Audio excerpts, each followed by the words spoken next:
अस्सलाम वालेकुम nursery class, कैसे हैं आप? उम्मीद है कि आप सब ठीक ठाक होंगे, खैरियत से होंगे। आज का हमारा काम है हरूफ को शोशों से मिलाएं। तो मैं आपको समझाती हूँ कि किस तरह से हमने हरूफ को शोशों से मिलाना है। जिस तरह ये हमने बे पूरी लिखी हुई है, जीम चे, जीम शीन ज़ात काफ लाम और हमज़ा।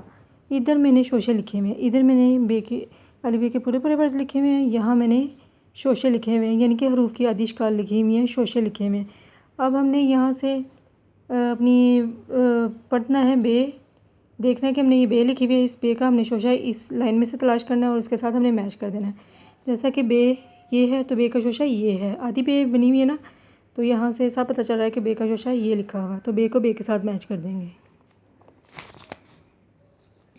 ये बे अपने शोशे के साथ मैच हो गई। अब जीम है तो जीम का शोशा ये है, जीम के साथ मैच कर देंगे। शीन है तो शीन का शोशा ये बना हुआ है, शीन को शीन के साथ मैच कर देंगे। अब ज़्वाद है तो ये, हाँ इस लाइन में ज़्वाद बनी हुई है, ज़्वाद को ज़्वाद के साथ मैच कर देंगे। काफ ये बनी हुई है, काफ का शोशा, काफ को काफ के साथ मैच कर दिया।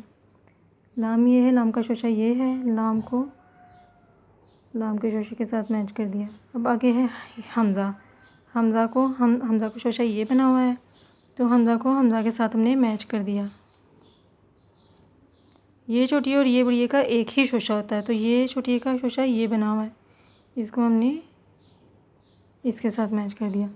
अब देखें शोशा का मतलब ये हरूफ को शोशा से मिलाने का मतलब ये है कि पूरे जो लफ्ज़ हमने लिखे हुए हैं उनको शोशों के साथ हरूफ की आदि शिकाल के साथ मैच कर देना है।